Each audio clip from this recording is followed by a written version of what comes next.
Assalamualaikum warahmatullahi wabarakatuh. Kembali lagi bersama saya di channel Tilsanabila_25.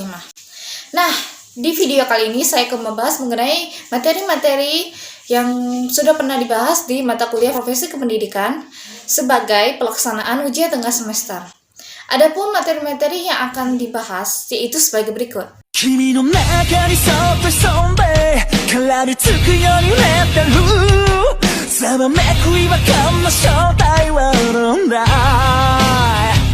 Baik, berikutnya kita masuk ke poin pertama, yaitu konsep dasar dari psikologi pendidikan.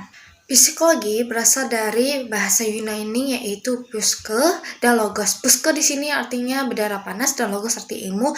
Jadi secara harfiahnya itu psikologi adalah ilmu kejiwaan, perilaku, dan tingkah laku manusia. Kemudian untuk konsepnya itu dalam pendidikan itu adalah sub-sub disiplin psikologi yang menyelidiki masalah-masalah psikologi pada siswa atau pelajar.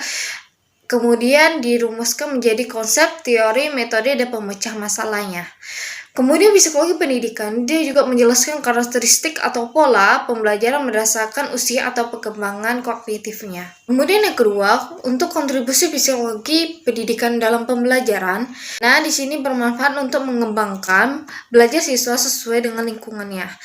Untuk kontribusi yang ada pada psikologi pendidikan itu yang pertama untuk mengembangkan siswa atau pelajar meliputi rohani, jasmani, sosial, dan emosional. Kemudian yang kedua untuk mengetahui potensi, inteligensi, dan intelektual belajar pada siswa. Kemudian yang ketiga untuk mengetahui cara belajar siswa. Dan yang terakhir untuk menyesuaikan sosial baik lingkungan, keluarga, sekolah, atau lingkungan masyarakat.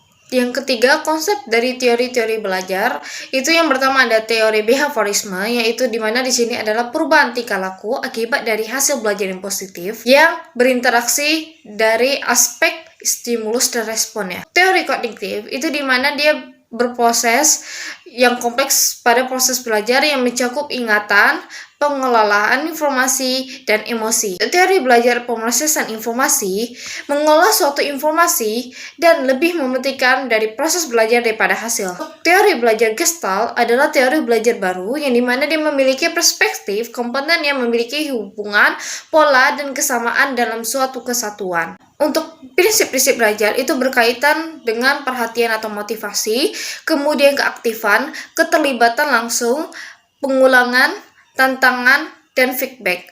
Kemudian untuk faktor pengaruh belajarnya itu dipengaruhi oleh internal dan eksternal, yang dimana internal meliputi fisiologis dan psikologis, dan eksternalnya itu adalah lingkungan sosial dan non-sosial.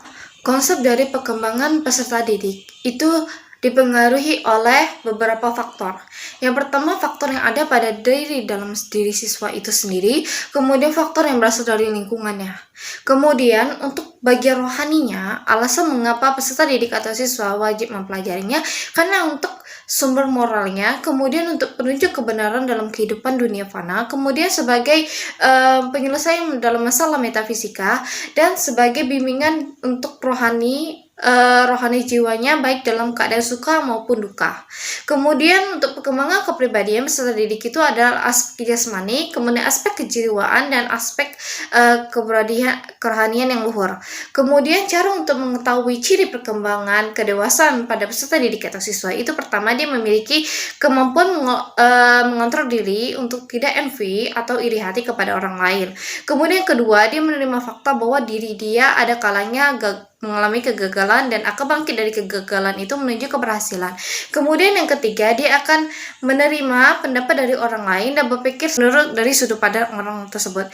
Kemudian yang terakhir, dia memiliki kemampuan untuk memelihara kesabaran dalam setiap masalah yang dihadapinya. Kemudian untuk tugas-tugas dari perkembangan peserta didik, di mana sini dia berfokus pada konsep yang menyatakan bahwa peserta didik atau siswa dia akan berupaya mengurangi atau menghilangkan sifat kekanak-kanakannya step by step dan menuju sikap dewasanya. Kemudian untuk sumber dari perkembangannya itu ada kematangan fisiknya, kemudian ada tuntutan dari masyarakat kulturalnya, kemudian ada dorongan dan cita-cita, dan ada tuntutan dari norma agamanya. Lalu faktor pengaruhnya itu dari faktor lingkungannya itu ada mempengaruhi perkembangannya itu ada pertama yaitu kehidupan masyarakatnya, kemudian kehidupan sekolah, kemudian kehidupan dari keluarga, dan kehidupan dari teman sebaya atau teman sepermainan dia.